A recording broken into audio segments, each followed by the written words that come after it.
Hello children, घर से पढ़ाओ क्विज प्रतियोगिता डेटेड 12 फरवरी 2021 में आपका स्वागत है। बच्चों, ये जो क्विज था इस बार का, ये लिया गया था चैप्टर नंबर 15 हमारे चारों ओर वायु से। एंड आई एम श्योर आप सभी ने क्विज बहुत अच्छे से अटेम्प्ट किया होगा और सबमिट भी जरूर किया होगा।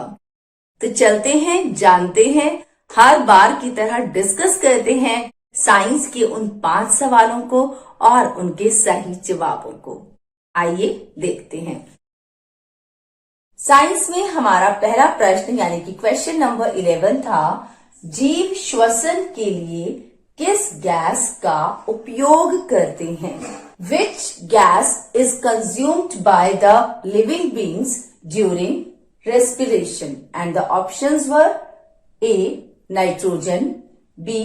Oxygen, C. जलवाष्प यानी कि water vapours, D. Carbon dioxide. बच्चों, जैसा कि लेक्चर नंबर 1 से लेकर लेक्चर नंबर 4 तक मैंने हर लेक्चर में ये बात आपको बताई थी कि सभी जीव श्वसन के लिए ऑक्सीजन गैस का उपयोग करते हैं। तो इसलिए हमारा सही जवाब है ऑप्शन नंबर बी यानी कि ऑक्सीजन। हमारा सेकंड क्वेश्चन था क्वेश्चन नंबर 12, ऑक्सीजन गैस जलने की क्रिया को बनाती है। Oxygen gas makes the burning action, पहला ऑप्शन संभव पॉसिबल, दूसरा असंभव इम्पॉसिबल, तीसरा मंद स्लो, चौथा सीमित लिमिटेड।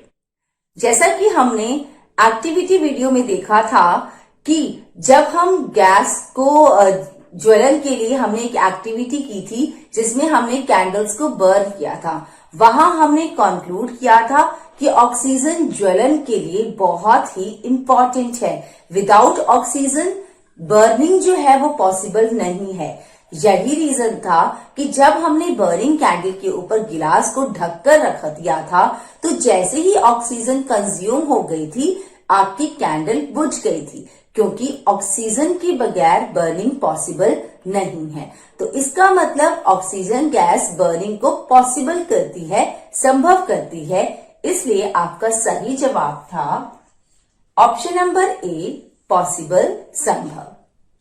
और हमारा थर्ड क्वेश्चन यानी क्वेश्चन नंबर 13 था, जो जीव गहरी मिट्टी में रहते हैं वे ऑक्सीजन कहां से प्राप्त करते हैं? Where do organisms that live in soil get oxygen? And the options were A. जल से, from water, B. वायु से, from air, C. मिट्टी से, from soil, D. दूसरे जीवों से, from other animals। याद कीजिए बच्चों, लेक्चर नंबर 4 में मैंने आपको एक एक्टिविटी के थ्रू ये डिस्कस किया था कि जब हम मिट्टी में पानी डाला था तो बुलबुले उठे थे। इसका मतलब जो मिट्टी है उसके अंदर भी वायु घुली हुई थी। तो जो अंडर सॉइल लिविंग बीइंग्स हैं उनको ऑक्सीजन मिलती है मिट्टी में घुली हुई वायु से। तो इसलिए हमारा सही आंसर है आंसर नंबर सी यानी कि मिट्टी से।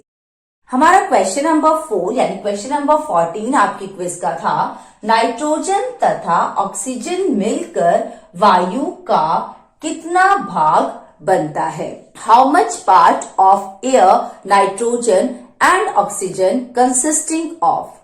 जैसा कि हमने lecture number 3 components of air में डिस्कस किया था कि हमारी एयर में 78% नाइट्रोजन है और 21% ऑक्सीजन है। 78% नाइट्रोजन, 21% ऑक्सीजन। अगर हम इसको ऐड कर देते हैं तो ये आता है 99%। लेकिन यहां पर जो ऑप्शंस हैं वो परसेंटेज में नहीं है, इसलिए हम इसको सिंपलर फॉर्म में लिखेंगे। 99% मीन्स 99/100 एंड 99/100 मीन्स 0.99। इसलिए आपका सही आंसर है ऑप्शन नंबर ए, 0.99। और हमारा क्विज का आखिरी क्वेश्चन था, जलीय जीव श्वसन के लिए ऑक्सीजन कहाँ से प्राप्त करते हैं? Where do aquatic animals obtain oxygen for breathing? And the options were पहला वायु से फ्रॉम एयर, दूसरा जल से फ्रॉम वाटर, तीसरा मिट्टी से फ्रॉम सॉइल, चौथा पौधों से फ्रॉम प्लांट्स।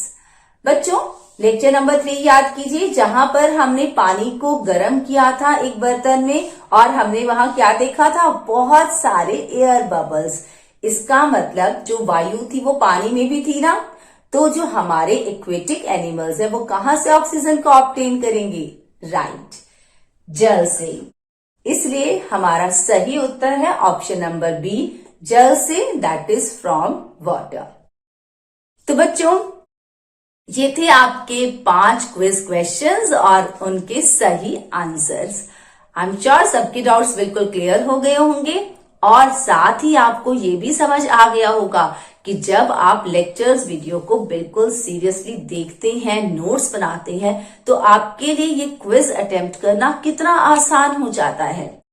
इसी तरह से हमारे अपकमिंग लेक्चर्स भी देखते रहिए और फिर से तैयार हो जाइए अगले क्विज के लिए। Thank you and all the best. NTPC Faridabad and Chief Minister's Good Governance Associates Program with Star Teachers of Faridabad.